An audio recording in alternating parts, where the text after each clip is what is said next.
நான் வந்து எங்கள் ஊர் பஸ் ஸ்டாண்டுலேயே அந்த 14 வயசில் பஸ் ஏறும்போது என்னுடைய தன்மானம், என்னுடைய கோபம், என்னுடைய ஆசைகள் எல்லாமே அந்த பஸ் ஸ்டாண்டில் இறக்கி வச்சுட்டேன்.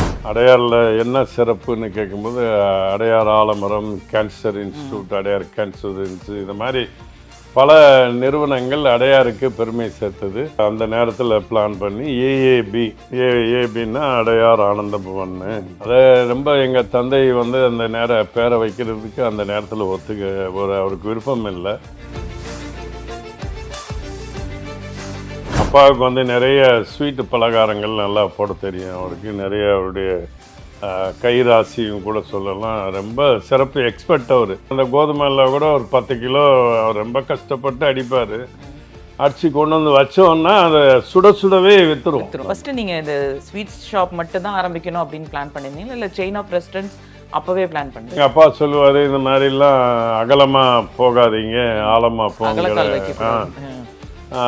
இது ரொம்ப கண்காணிக்க முடியாது, இந்த சிரமமான ஒரு தொழில்.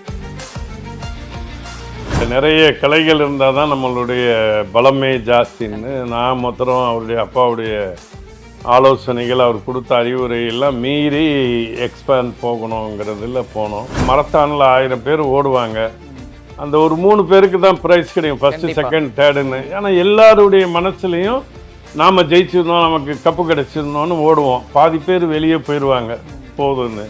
பட் திறமை இருக்கிறவங்களுக்கு அதிர்ஷ்டமும் சேர்ந்து இருந்துச்சுன்னா அவங்க முதல் இடத்த பிடிப்பாங்க. என்னை அடித்து வெளியே அனுப்பின வாத்தியாரை வீட்டுக்கு போய் பார்த்தேன். அவர் என்னைய சார் போட்டு பேசினார். அப்போ சொன்னேன், சார் என்னைய வந்து உங்கள் மோதிரத்தை திருப்பி பீஸ் கட்டலன்னு 2-3 தடவை சொல்லி என் தலையில் பஞ்சு வச்சிங்க. அது என் வாழ்க்கையில் மறக்க முடியல. ஒவ்வொரு தடவையும் நான் தலை வரும்போது உங்களை நினச்சி பார்ப்பேன். நீங்கள் என்னை அடித்து அவமானப்படுத்தின அந்த நாள் ஞாபகம் இருக்குது sir.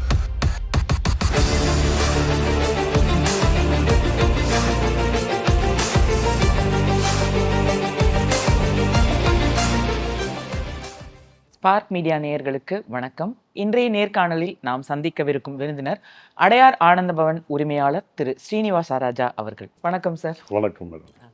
Sir, Adyar Ananda Pawan first பேர் காரணம், ஃபஸ்ட்டு நீங்கள் அடையாரில் ஆரம்பித்ததுனால இப்படி ஒரு பேரை வச்சுருக்கீங்களா, இல்லை ஃபஸ்ட்டு வந்து A2B அப்படின்னு தான் ஏதோ பேரை வச்ச மாதிரி நாங்கள் கேள்விப்பட்டோம்? இல்லை, A2Bங்கிறது வந்து 2004 வந்தேன். இது அடையார் ஆனந்தமானுங்கிறது நாங்கள் ஸ்ரீ ஆனந்தமான் ஸ்வீட்ஸ் வச்சுட்டு இங்கே அடையாரில் ஒரு பிரான்ச் ஆரம்பிக்கணும்னு அப்போ நமக்கு ஒரு பிரான்ச் பண்ணி கொடுத்தாங்க. எங்கள் அண்ணன் வந்து நார்த் மெட்ராஸில் இருந்தாங்க. பேசிக்காக நாங்கள் ஃபார்மர் ஃபேமிலி. பட் விவசாயத்தில் நஷ்டமானதுனால அப்பாவுக்கு தொழில் ஹோட்டலில் வேலை செஞ்ச அனுபவம், ஸ்வீட் தொழில் தெரியுங்கிறதுனால சரி இந்த தொழிலுக்கு வந்தோம். பெங்களூரில் முதல்ல கடை வச்சுருந்தோம் 75. அப்போ 79 அங்கே கொஞ்சம் இஷ்யூ வந்ததுன்னு வந்துட்டாங்க. நானும் எங்கள் அண்ணன் திரு வெங்கடேசன் வந்து 77 சூழ்நிலை காரணமாக வந்து ஸ்கூல்லேருந்து வெளியே வந்து தொழிலுக்கு வர வேண்டியதாச்சு. 1977 வந்தோம். 79 எங்கள் அப்பா வந்து பெங்களூர் விட்டு போகிற அந்த கலவரம் வந்ததுனால அந்த நேரத்தில் சென்னையில் ராயபுரத்தில் ஆரம்பிக்கும் போது ஸ்ரீ ஆனந்த பவன் இருந்தது. 88 வரைக்கும் நான் பெங்களூரில் இருந்தேன். அப்புறம் ஃபாதர் வந்து ஃபேமிலியெலாம் ஒரே இடத்துல இருக்கலாம், அடையாரில் ஆரம்பிப்போங்கும்போது நாங்கள் 87 இடம் பிடிச்சி எல்லாம் இன்டீரியர்லாம் பண்ணிவிட்டு ஒரு நாள் ஒரு ஹோட்டலில் சாப்பிட்றதுக்காக போனோம். அங்கே பார்க்கும்போது எல்லாமே அடையார் பேக்கரி ஒரு பெரிய நிறுவனம், அடையாருக்கு ரொம்ப பெரிய சிறப்பு வாய்ந்த பல நிறுவனங்கள் இருந்தது. அடையார் உட்லேண்ட்ஸுன்னு ஒரு ஹோட்டல் இருந்தது. அப்போ சாப்பிட போகும்போது அங்கே கேட்கும்போது அடையார்னு ஏன் இந்த பகுதிக்கு பேர் வந்ததுன்னு கேட்கும்போது, அப்போ எண்ட் ஆஃப் த ரிவர், அந்த ஆறு வந்து கடலில் கலக்கிற இடத்துக்காக அடையாறுங்கிற பேர் இந்த பகுதிக்கு என்னும்போது, அப்போ நாங்கள் சரி அடையாரில் என்ன சிறப்புன்னு கேட்கும்போது, அடையார் ஆலமரம், cancer institute, Adyar cancer institute, இது மாதிரி பல நிறுவனங்கள் அடையாருக்கு பெருமை சேர்த்தது. நாங்கள் கூட எங்களுடைய ஸ்ரீ ஆனந்த பவனை வந்து நம்மளும் ஒரு பெருமை சேர்க்கறதுக்கு அந்த மாதிரி ஒரு பிராண்ட் லோகோ க்ரியேட் பண்ணோங்கிறதுனால நாங்கள் எங்களுக்குன்னு ஒரு தனித்தன்மையை கொண்டு வரணும் அந்த நேரத்தில் பிளான் பண்ணி ஏஏபின்னா அடையார் ஆனந்த பவன்னு அதை ரொம்ப எங்கள் தந்தை வந்து அந்த பேரை வைக்கிறதுக்கு அந்த நேரத்தில் அவருக்கு விருப்பம் இல்லை. இருந்தாலும் அவர்கிட்ட போராடி இந்த மாதிரி ஏஏபிங்கிறது நல்ல ஒரு அமைப்பான இதாக இருக்குன்னு அந்த நேரத்தில் வச்சோம். அது தெய்வாதீனமாக நிறைய வாடிக்கையாளருடைய ஆதரவு, இறையருள், இன்றைக்கி அந்த அடையார் ஆனந்தபவன் வெற்றி பயணமாக நாங்கள் ஸ்வீட்டில் ஆரம்பித்தோம். முதல்ல ஸ்வீட் அண்ட் ஸ்நாக்ஸு. அதனால் அடையார் ஆனந்தபவன் ஸ்வீட்ஸ் அண்ட் ஸ்நாக்ஸ்னு அந்த கனவு, அந்த அடையாருக்கு எப்படி ஆலமரம் நிறைய பெருமை சேர்த்ததோ அந்த இடத்துக்கு போகணும். இப்போ தான் எனக்கு இந்த ஐடியாவே வந்தது. அந்த அடையாறில் ஆலமரம் எப்படி பல கிளைகளை வச்சு காலங்காலமாக அந்த உடைய மரம் வந்து இன்னைக்கு கூட அந்த தாஸ்பிக்கல் சொசைட்டியில் ஒரு பெருமை வாய்ந்த பேரோடு இருக்குது. அடையார் கேன்சர் இன்ஸ்டியூட்டு கூட அந்த அம்மா அவங்க ஆரம்பித்தவங்க தலைமுறை தாண்டி இன்றைக்கி அதில் எத்தனையோ பேருக்கு சிறப்பு வாய்ந்த ஒரு நிறுவனமாக இருக்குது. இதை சார்ந்து நாமளும் ஏதாவது ஒரு சாதிக்க முடியுங்கிற கனவோடு அப்போ நிறைய கிளைகள் உள்ள இந்த ஆலமரம் எப்படி இருக்கோ அதை மாதிரி நாங்களும் கூட நிறைய பிரான்ச் வைக்கிறதுனால தான் அந்த அடையார் ஆனந்தபவன் பேரை உருவாக்கும். ஆக்சுவலாக நீங்கள் ஒரு விவசாய குடும்பத்தில் பிறந்து இப்போ வந்து ஒரு ஸ்வீட் இது வந்து ஆரம்பிச்சிருங்க. அது அதில் சஸ்டெயின் ஆக முடியாததுனால இந்த மாதிரி ஒரு இதாக ஃபஸ்ட்டு நீங்கள் இந்த ஸ்வீட்ஸ் ஷாப் மட்டும் தான் ஆரம்பிக்கணும் அப்படின்னு பிளான் பண்ணியிருந்தீங்களா, இல்லை செயின் ஆஃப் ரெஸ்டாரண்ட்ஸ் அப்போவே பிளான் பண்ணி? இல்லை ஸ்வீட் ஷாப்பை தான் எங்களுடைய பேசிக், எங்களுடைய கோர் ஸ்ட்ரென்த்தே வந்து எனக்கு என் சகோதரர் தந்தை அப்பாவுக்கு வந்து நிறைய ஸ்வீட்டு பலகாரங்கள் நல்லா போட தெரியும். அவருக்கு நிறைய அவருடைய கைராசியும் கூட சொல்லலாம். ரொம்ப சிறப்பு எக்ஸ்பர்ட் அவர். சில ஐட்டம் எல்லாம் அவருடைய ஃபார்முலா இன்னைக்கு கூட நாங்கள் அதை ஒரு பெரிய பெருமையாகவே ரன் பண்ணுறோம். அவர் போடுற மைசூர் பாக்கு, அந்த பலகாரங்கள், இனிப்பு, லட்டு, ஜாங்கிரி, இதெல்லாம் அவரை போட்ட மாதிரி இன்னும் கூட எங்களால் நெருங்க முடியல. அவர் போட்ட அந்த இனிப்பு சேவு, காரா சேவு, அந்த மிக்சர், அது ஒரு தனித்தன்மை. அவர் அடிக்கடி பெருமையாக சொல்லுவார், நான் போடுற பூந்தி, நான் போடுற காரா பூந்தி அது இவ்வளோ தான் ஆயில் யூஸ் பண்ணுவேன், நான் இப்படி தான் அவருக்குன்னு ஒரு தனி ஒரு இதாகவே என்னை விட்டால் யாரும் செய்ய முடியாது, நான் தான் போடுவேங்கிறதுல அவருடைய பாதாம் எல்லாம் போட்டு கடைக்கு வந்ததுன்னா மைசூர் பாக்கெல்லாம் வந்தோம். ஸ்பெஷலாக எங்கள் அப்பா அடிக்கிற கோதுமை அல்வா, அது ரொம்ப வந்த உடனே சுட சுட அந்த நேரத்தில் விற்றுருவோம். அப்போது இருந்து எங்களுடைய நோக்கம் வந்து வெரைட்டிஸ் நிறைய கிடையாது, ஒரு பர்டிகுலர் வெரைட்டி தான். பால் அல்வா, 30 பால், இந்த பாதுஷா, ஒரு ஸ்வீட்டுன்னா ஒரு 10 வெரைட்டிக்குள்ளே தான் இருக்கும். அந்த ஜாங்கிரி இதெல்லாம் நோக்கம் என்னென்னா அன்னைக்கு போட்டது அந்த வேகமாக விற்றுணும். அந்த கோதுமை எல்லாம் கூட ஒரு 10 கிலோ ரொம்ப கஷ்டப்பட்டு அடிப்பார். அடித்து கொண்டு வந்து வச்சோன்னா அதை சுட சுடவே விற்றுரும், அந்த சூட்லேயே போயிடும். இப்போல்லாம் அந்த மாதிரிலாம் தொழில் பண்ண முடியல, நிறைய சாய்ஸ் கொடுக்க வேண்டியது இருக்குது கஸ்டமருங்களுக்கு. பட் எங்களுடைய கோர் ஸ்ட்ரென்த் வந்து இனிப்பு பலகாரங்கள், காரம், அந்த பட்சணங்கள், அந்த மாதிரி ஐட்டம் தான். ஒரு 10 ஐட்டம் தான் இருக்கும். இப்போ லிமிட்டடாக அன்னைக்கு போட்டதை அன்றைக்கி நைட்டுக்குள்ளே செலவு பண்ணிடணும், விற்றுடணுங்கிற எய்மில் இருந்தோம். இப்போ அந்த பாலிசியெல்லாம் பண்ண முடியல. பிகாஸ் ஆஃப் கஸ்டமருடைய பிஹேவியர்லாம், டேஸ்ட் ஆஃப் ஃபுட்டு மெத்தடெல்லாம் மாறிடுச்சு. அதனால் எங்களுக்கு மெயினாக அடையார் ஆனந்தபவனுக்கு ரொம்ப பலம்னு சொன்னால் 2004 வரைக்கும் நாங்கள் ஸ்வீட்டில் தான் இருந்தோம். நிறைய பிரான்ச்சுகளை எக்ஸ்பேண்ட் பண்ணணும். அந்த ஆலமரம் எப்படி பல விழுதுகளை வச்சுருக்கோ அது மாதிரி எங்கள் அப்பா சொல்லுவார், இந்த மாதிரிலாம் அகலமாக போகாதீங்க, ஆழமாக போங்க, இது ரொம்ப கண்காணிக்க முடியாது, இந்த சிரமமான ஒரு தொழில், நம்மளுடைய நேர்பார்வை இல்லைன்னா சரி வர ஜெயிக்க முடியாதுன்றார்.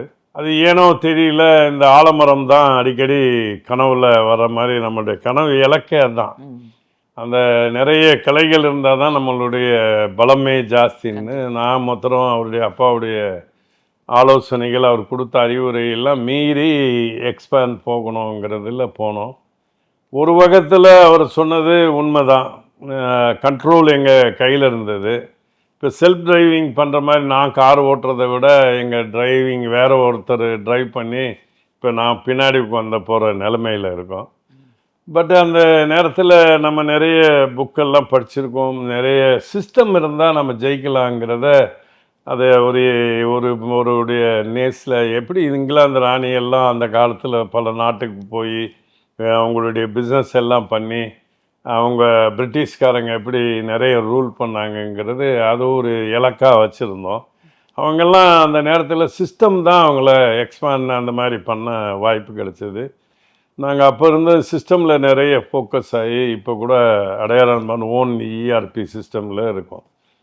அந்த 2000 வரைக்கும் எங்களுடைய இலக்குங்கிறது டெய்லி வாடிக்கையாளர் எவ்வளோ பேர் வந்து போகிறாங்க.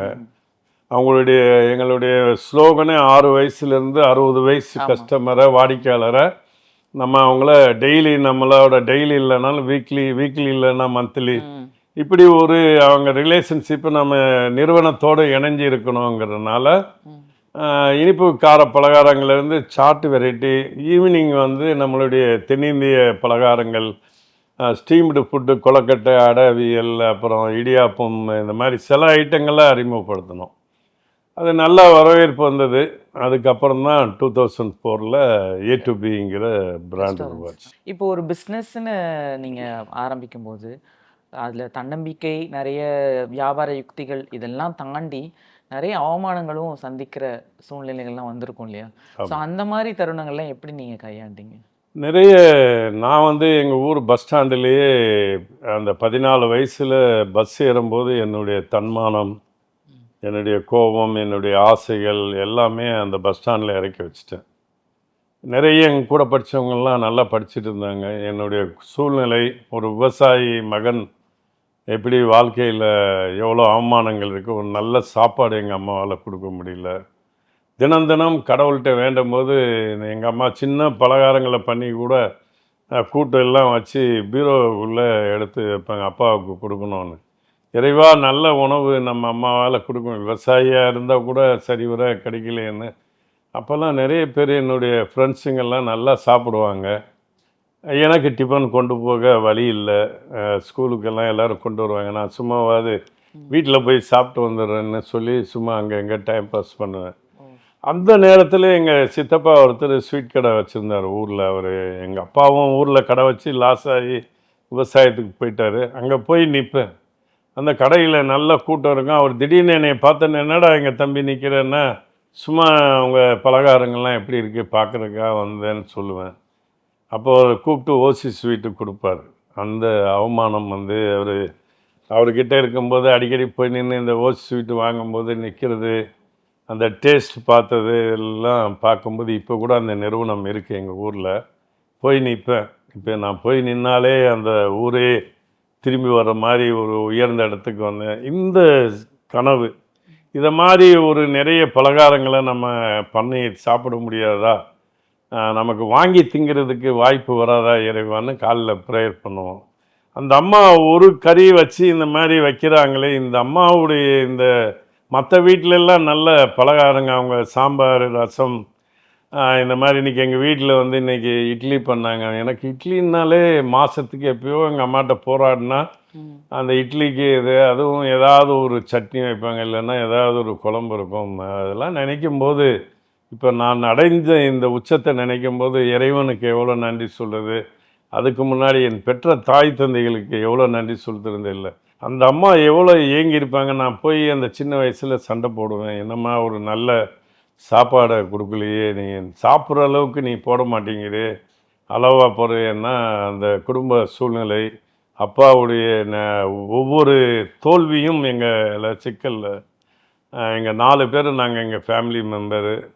அந்த அம்மா பட்ட அந்த அவமானம் எல்லாம் அந்த பஸ் ஸ்டாண்டில் ஏறும்போது அன்னைக்கு எங்கள் அம்மா கொடுத்த அறிவுரை, நீ போய் எப்படியாவது இந்த அப்பா கூட போய் வாழ்க்கையில் முன்னுக்கு வந்துடுன்னாங்க. பட் என் கூட படித்தவங்கெல்லாம் ஏண்டா விட்டு போகிற, ஸ்கூல் ஃபீஸ் கட்ட முடியல எல்லாம் சொல்லி ரொம்ப பலத்த அவமானம்ங்கிறது. குரூப் ஃபோட்டோ எடுத்தாங்க. நான் 10th படிக்கும்போது எல்லோரும் நாங்கள் போய் அந்த ஃபோட்டோகிராஃபரை வந்து எல்லாம் நின்றுட்டோம். அப்புறம் கவுண்ட் பண்ணி பார்க்கும்போது 2 பேர் இப்படியே பேமெண்ட்டு ஷார்ட்டேஜ் ஆச்சு. யாரா கொடுக்கலன்னா, நான் வெளியே போகும்போது என் கூட இருந்த ஃப்ரெண்டு, நீ நில்றா பரவாயில்ல, அவருக்கு என்ன தெரியாதுன்னாரு. எனக்கு மனசு வரல, பரவாயில்ல 2 ஸ்டெப்பு முன்னாடி போயிட்டேன். அப்போது ஒரு ஃப்ரெண்டு வந்து என் பேரை சொல்லி, நான் உனக்கு உண்டான பணத்தை கட்டிடுறேன் பரவாயில்ல நில்லுன்னாரு. அப்போது ஒரு நண்பர் வந்து, பரவாயில்லடா அவன் தான் கட்டல இல்லையா, அவனை வெளியே விட்டு பரவாயில்லன்னா. அது ஒரு பெரிய அவமானம், என் வாழ்க்கையில் மறக்க முடியாது. என் கூட இன்னொரு பையன், என் கூட படித்த அழகர்னு ஒரு பையன், அவர் இப்போ காலேஜில் ப்ரொஃபஸராக இருக்கார். அவன் அழுதுட்டான், நான் அழுகலை, பட் பரவாயில்ல ஃபோட்டோ எடுக்கலைன்னு என்னன்னு வந்துட்டேன். அவனை அழகர் ஏன்டா அழுகிற, இதுக்கு போய் பரவாயில்ல விடுறா, ஃபோட்டோ இல்லைன்னு நம்ம என்ன, அது என்றைக்கோ ஒரு நாள் பார்ப்போம் விடு பரவாயில்ல என்ன. அந்த அழகர் என்னே, அவன் காலேஜில் இப்போ பிரின்ஸிபலாக இருந்தான். அவன் வந்து ஒரு நிகழ்ச்சிக்கு என்ன சீஃப் கெஸ்ட்டு நான் டொனேஷன் கொடுத்து அவன் வேலை செஞ்ச காலேஜுக்கு எனக்கு ரொம்ப வருஷம் தெரியாது. அப்புறம் ஏதோ ஒரு ஸ்கூல் இதில் இவங்க எல்லாம் ஒன்று சேரும்போது நிறைய பேர் என் கூட படித்தவங்கெல்லாம் சப் கலெக்டர் எல்லாம் பெரிய பெரிய இதில் இருந்தாங்க. பட் அந்த பஸ் ஸ்டாண்டில் ஏறும்போது நம்ம அவமானப்பட்டு போகிறோமே, படிக்க முடியாமல் விட்டு போகிறோமேன்னு நினச்சேன். அப்போது மனசுக்குள்ளே வச்சுட்டேன், நம்ம தன்னை இதெல்லாம் நம்மளுடைய அவமானம், நம்மளுடைய பெருமை, இந்த திறமையெல்லாம் இந்த பஸ் ஸ்டாண்ட்லேயே இருக்கட்டும்ன்ட்டு எங்கள் அம்மா கிட்ட சொன்னேன். அம்மா எல்லாத்தையும் எங்கள் ஊர் பஸ் ஸ்டாண்டில் இறக்கி விட்டு போகிறேன், என்னைக்காவது ஒரு நாள் வந்து திருப்பி அந்த இதை எடுத்துக்கிறேம்மான்னு. வேகமாக போய் எடுத்துட்டேன். அதுக்கு அம்மா கொடுத்தது தான், நீ எப்படியாவது தொழிலில் மேலே வந்து அந்த வெறி என்கிட்ட கிடைச்ச அந்த வெறிக்கு முக்கிய காரணம் உழைப்புங்கிற 20 மணி நேரம் 24 மணி நேரம் சாதாரணமாக உழைச்சிருவேன். கண்டினியூவாக வேலை செய்கிறதுக்கு ரெடி. அந்த வயசுலேருந்து ஓடணும், அப்பாவுடைய வேலையை வேகமாக கற்றுக்கிட்டோம், அவரை ரிலீஃப் பண்ணோம், எப்படி ப்ராஃபிட் பண்ணுறது, எப்படி ஒரு உயர்ந்த இடத்த அடைக்கிறது, அந்த ஃபஸ்ட்டு பிளேஸ் பிடிக்கணும். எதில் போனாலும் இப்போ மரத்தானில் 1000 பேர் ஓடுவாங்க, அந்த ஒரு 3 பேருக்கு தான் ப்ரைஸ் கிடைக்கும், ஃபஸ்ட்டு செகண்ட் தேர்டுன்னு. ஏன்னா எல்லாருடைய மனசுலையும் நாம் ஜெயிச்சிருந்தோம், நமக்கு கப்பு கிடச்சிருந்தோன்னு ஓடுவோம். பாதி பேர் வெளியே போயிடுவாங்க போதும்னு.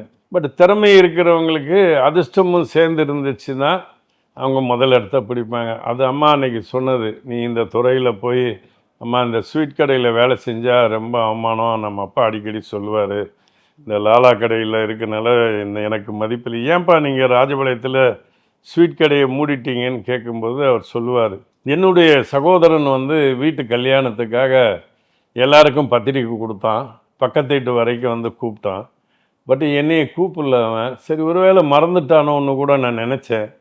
பட் நம்ம சமுதாயத்தில் வந்து சொந்தக்காரங்களுக்கு க்ளோஸ் ரிலேட்டிவ்க்கு வந்து வேஷ்டி துண்டு வச்சு கொடுப்பாங்க. நாங்களும் போய் கல்யாணத்துக்கு திருப்பி போய் அது மொய்யா அந்த பணத்தை செலுத்துவோம். அவன் ஏனோ தெரியல எனக்கு கொடுக்கல. அதை நம்ம அம்மா அடிக்கடி சொல்லி காமிச்சாங்க, உங்கள் அண்ணன் ஏன் உங்களை கல்யாணத்துக்கு கூப்பிடல, நமக்கு வந்து இந்த மரியாதை செலுத்த வேண்டிய வேஷ்டி இது கூட துண்டை கொடுத்து உங்களை கூப்பிடலையே, என்ன உங்கள் குடும்பம்னு அடிக்கடி சொல்லி காமிப்பாங்க. ஆனால் நான் என்னுடைய சகோதரன் கல்யாணத்துக்கு, பையன் கல்யாணத்துக்கு கூப்பிடாமலே போய் என்னுடைய சக்திக்கு மீறி 20 ரூபா மொய் எழுதுனேன்னாரு. அப்படியாப்பான்னு கேட்டேன். இதில் என்னப்பா பிரச்சனைன்னு கேட்டேன். எங்கள் அண்ணங்கிட்ட கேட்டேன், ஏன்னா என் மனைவி வந்து இந்த மாதிரி சொன்னாங்களே, நீ ஏன்னா என்னை கூப்பிடலன்னு கேட்கும்போது, நீயே ஒரு சின்ன ஸ்வீட் கடை லாலா கடை வச்சுருக்க, காலையில் எழுந்திரிச்சு நைட்டு வரைக்கும் நீ கடையில், எங்கள் அப்பா வந்து சினிமா செகண்ட் ஷோ சினிமா மூடிட்டு வர வரைக்கும் வெயிட் பண்ணுவார். அந்த மிச்சம் மீதி இருக்கிற சினிமா பார்த்துட்டு வர்றவங்க வாங்கி சாப்பிடுவாங்க, அந்த பாலெல்லாம் விற்பார். அதனால் நைட்டில் எப்படி 2 மணி 1 மணி கடையை மட்டும் திரும்பி காலையில் அவரே சரக்கு போட்டு கடையில் கொண்டு போய் வச்சு அவரே கடையில் நின்று விற்கிறது. எங்கேயும் வர முடியாது, நீ தான் வர முடியாதுல்ல, உனக்கு எதுக்கு உன்னை சிரமப்படுத்தணும், அப்புறம் வேஷ்டி சட்டை கொடுத்தா நீ அதுக்கு மொய் எழுத உன்கிட்ட காசு இருக்காது, உன்னை ஏன் சிரமப்படுத்தணும், அதுதான் தம்பி உனக்கு சொல்லலை, அது ஒன்று இது ஏன் பெருசாக நினச்சிக்கிறேன்னாரான். அது அதை விட அவமானமாக இருந்ததான். என்னடா நம்ம தொழிலையும் அசிங்கப்படுத்திட்டாரு, நம்மளை கூப்பிடக்கூட இல்லையேன்னு. ஆனால் நான் உனக்கு வந்து 20 ரூபா மொய் எழுதியிருக்கேன் நான் சொல்லி காமிச்சார் எங்கள் அப்பா. அந்த சம்பவத்தை சொன்னார். நான் சொன்னேன், இதே இந்த பிஸ்னஸை, இதே லாலா கடையை நம்ம பெருசு பண்ணி காமிப்போம்ப்பான்னு சொல்லி எங்கள் அப்பாவுக்கு தைரியத்தை கொடுத்தேன். இல்லைடா, என்ன இருந்தாலும் நீங்கள் எல்லாம் கூட படித்து பெரிய ஆள் ஆகிருக்கலாம், உங்களை படிக்க முடியாமல் என்ன என் சூழ்நிலை தடுத்துருச்சு, இந்த தொழில் செய்யாதீங்கடா, இது மதிப்பு இல்லாத தொழிலும்பாரு. அவருக்கு அது மதிப்பு இல்லைன்னு தெரிஞ்சது. அது நானும் என் சகோதரர் அதை மாற்றி காமிச்சிருக்கேன். அதனால தான் இன்னைக்கு அந்த உழைப்பு தான் உங்களை இந்த அளவுக்கு கொண்டாந்து விட்டுருக்கு. நீங்கள் ஒரு நடுவில் சொல்லும்போது சொன்னீங்க, உங்கள் ஃப்ரெண்டு வந்து நீங்கள் வெளியில் போகும்போது அழுதாரு, அப்புறமேல அவரோட காலேஜுக்கு வந்து உங்களை சீஃப் கெஸ்ட்டாக கூப்பிட்டாருன்னு சொன்னாங்க. ஆமாம், அவர் காலேஜில் அப்போ அந்த தருணம் எப்படி இருந்தது சார் உங்களுக்கு? அப்போ திரும்பி அவனை சொன்னோன்னா அதே அழகரை திரும்பி அழுதான். அவன் மறந்துட்டான், நான் தான் தெரியல அவனுக்கு. ஓ ஓகே. அந்த ஃபோட்டோ எடுக்க முடியாமல் போன நபர் நான் தான் தெரியல. அப்போ மேடையில் எனக்கு பேசுகிற வாய்ப்பு நிறைய ஃபோட்டோலாம் எடுத்தாங்க. அந்த அழகரை கூப்பிட்டு பிடிச்சி ஒரு செல்ஃபி எடுத்தோம். வாடா தம்பி செல்ஃபி எடுத்துக்கோ, நீ ஞாபகம் இருக்கான்னு. ஆமாம், நீங்கள் படிச்சீங்கன்னா அவன் கொஞ்சம் என்னை பார்த்து பக்கத்தில் வர்றதுக்கே வெக்கப்பட்டுட்டு இருந்தோம். அப்போ மேடையில் பேசும்போது இந்த அழகர் யார், நான் யாருன்னு ஆரம்பித்தேன். ஓ, அதுக்கப்புறம் அந்த பசங்க ரொம்ப நேரம் கை தட்டினேன். நாங்கள் ஸ்கூலில் வந்து இவன் அழகராது டிகிரி முடித்தான், அவனோட அவமானப்பட்டு நான் வெளியே போனேன். ஸ்கூல் ஃபீஸ் கட்ட முடியாமல் நீ ரிஜெக்ட் பண்ணாங்க. நான் வெளியே போயிட்டு அதே ஸ்கூலுக்கு டொனேஷன் கொடுத்தேன். இப்போ இது காலேஜ் வேறு. அதுக்கப்புறம் அந்த என்னை அடித்து வெளியே அனுப்பின வாத்தியாரை வீட்டுக்கு போய் பார்த்தேன். அவர்கிட்ட போய் சந்தித்து சார்ன்னு அவர் யாருன்னு என்னை அறிமுகப்படுத்தின அடையாளமானா எங்கள் கடையில் நிறைய ஸ்வீட் வாங்கியிருக்கார் அவர் என்னை சார் போட்டு பேசினார். அப்போ சொன்னேன், சார் என்னைய வந்து உங்கள் மோதிரத்தை திருப்பி பீஸ் கட்டலன்னு 2-3 தடவை சொல்லி என் தலையில் பஞ்சு வச்சிங்க. அது என் வாழ்க்கையில் மறக்க முடியல. ஒவ்வொரு தடவையும் நான் தலை வரும்போது உங்களை நினச்சி பார்ப்பேன். நீங்கள் என்னை அடித்து அவமானப்படுத்தின அந்த நாள் ஞாபகம் இருக்குது சார்.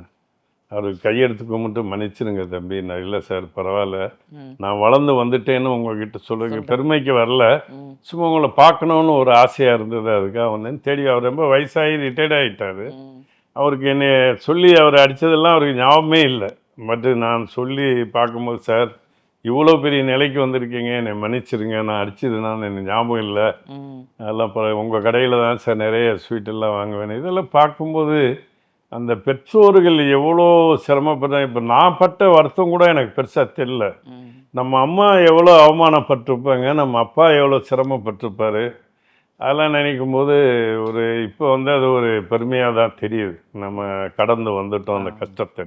நான் வந்து எல்லார் வீட்லேயும் போய் ஓசி கூட்டு பொரியல் கேட்பேன். அப்போல்லாம் கடவுள்கிட்ட வேண்டிக்குவேன், நிறைய பதார்த்தங்கள் பண்ணி நல்ல சாப்பிட்ற நிலைமைக்கு ஆண்டவா என்னை கொண்டு வான்னு கேட்பேன். எங்கள் அம்மாவை ஃபேக்ட்ரிக்குள்ளே கூப்பிட்டு போய் அப்படியே கிச்சனுக்குள்ளே போகும்போது எங்கள் அம்மா வந்து பார்க்குறாங்க, என்னப்பா இதெல்லாம் இவ்வளோ சாமான் பண்ணியிருக்கே, எல்லாம் அழிஞ்சிருமான்னாங்க. அழிஞ்சிருமான்னு எனக்கு புரியலம்மான்னு.